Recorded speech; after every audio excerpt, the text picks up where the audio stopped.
En nuestro país, cerca de 2 millones de personas padecen la enfermedad pulmonar obstructiva crónica, la EPOC, pero más de un 70% desconoce tenerla porque no ha sido diagnosticado. En la mayoría de los casos, el tabaco está detrás de esta enfermedad. Nos acompaña esta mañana la neumóloga Alicia Pérez, que no es la primera vez que nos acompaña, además presidenta de la Sociedad Española de Aparato Respiratorio aquí en Canarias, señora Pérez.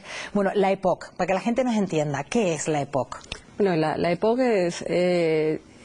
quiere decir, son las siglas de enfermedad pulmonar obstructiva crónica. En nuestro medio está causado fundamentalmente por el consumo de tabaco y es una enfermedad que cursa con síntomas respiratorios.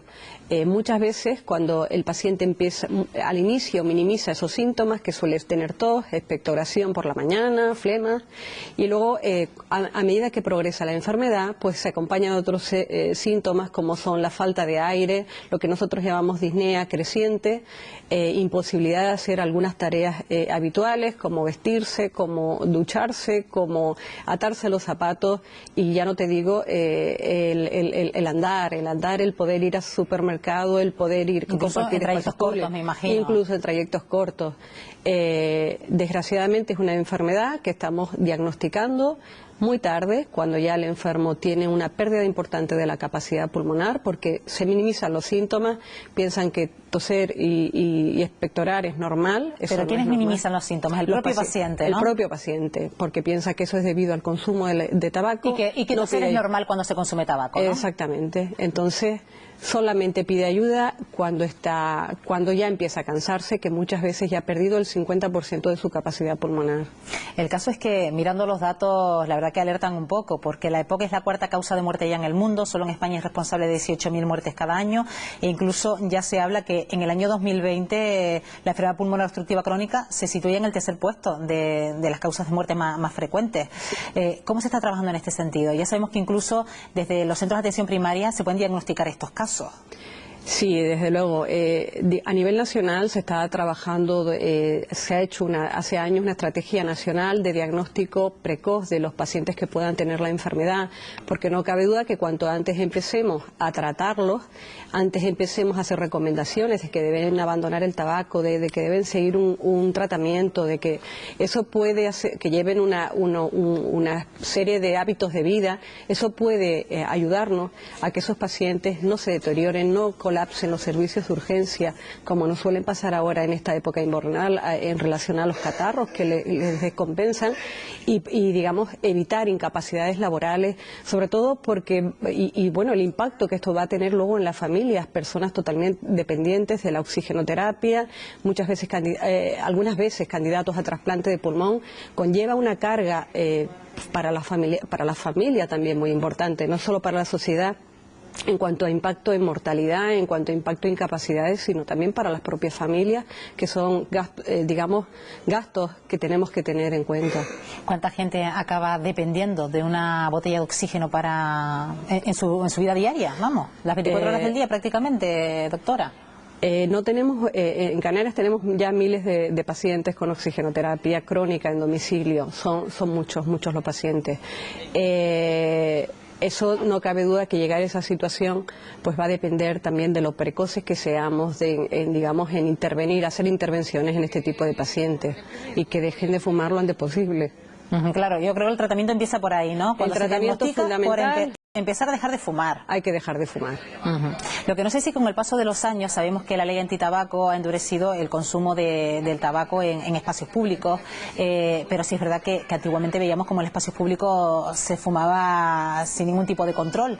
¿Qué pasa con los fumadores pasivos?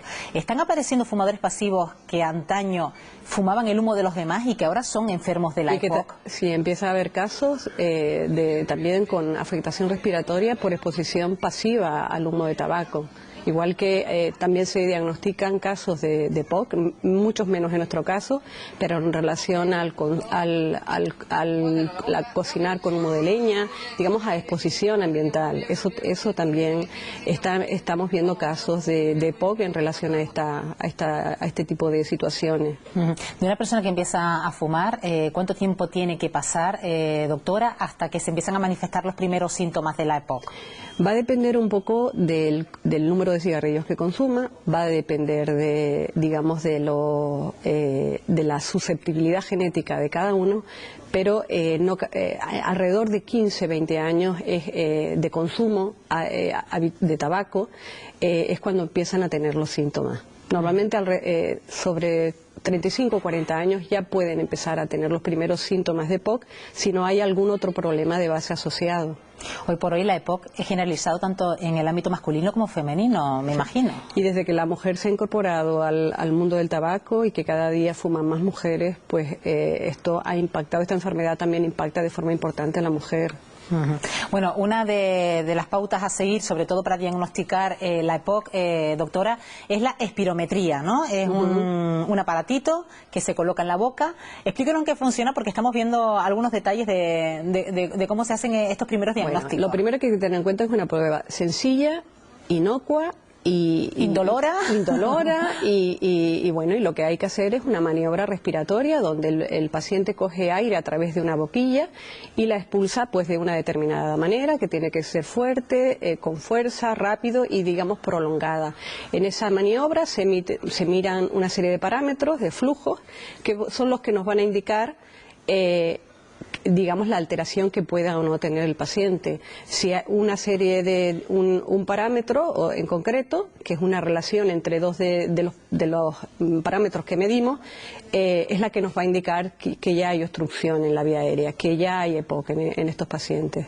¿Y qué parámetro se tiene que dar? ¿Qué numerito, por ejemplo? Porque vemos que sacan de una maquinita un papelito, ¿no? Que se lo dan al paciente y le explican un poco en qué consiste. Hay una relación en concreto que es el flujo expiratorio en el primer segundo, la relación con la capacidad vital forzada, menor de 70 o menor de 0,7, que ya es indicativo de que hay obstrucción en la vía aérea. Luego comienza el tratamiento, me imagino, una vez se diagnostica la enfermedad. Como decíamos, el primer tratamiento, el primer objetivo es que esa persona deje de fumar.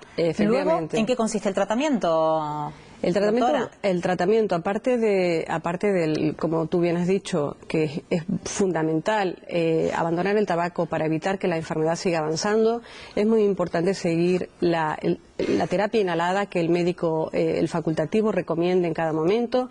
Es muy importante hacer ejercicio, es muy importante cuidar la alimentación, cuidar el peso, y es muy importante también el tema de la vacunación antigripal y antineumocócica para la neumonía. Es decir, en esta época es fundamental que los enfermos de la EPOC estén vacunados contra la gripe. Es fundamental que se vacunen porque... ¿Qué pasaría? No cabe duda que haber un daño ya en el pulmón son más susceptibles de tener complicaciones, de que entren en insuficiencia respiratoria y que acaben muy malitos en los hospitales. Y me imagino que también beber mucha agua, ¿no? Por el tema de la mucosidad. Es importante estar muy bien hidratado, eso es cierto, sí. Bueno, y doctora, hablaba usted antes de las consecuencias que puede traer esta enfermedad, de estar dependiendo las 24 horas del día de una bombona de oxígeno, hasta, por ejemplo, también he podido leer la cantidad de bajas laborales que se dan con enfermos de la EPOC, ¿no? Sí, nuestro país supone la 10ª causa de incapacidad laboral, o sea que no es nada despreciable, porque claro, entramos en una situación donde el enfermo no puede salir de casa, no puede salir, se cansa, por otra parte está dependiente del oxígeno, por otra parte se agudiza con mucha frecuencia, tiene muchas crisis y eso pues le obliga a estar en domicilio. Bueno, ¿y qué hay de la fisioterapia respiratoria? ¿Es recomendable para todos los casos?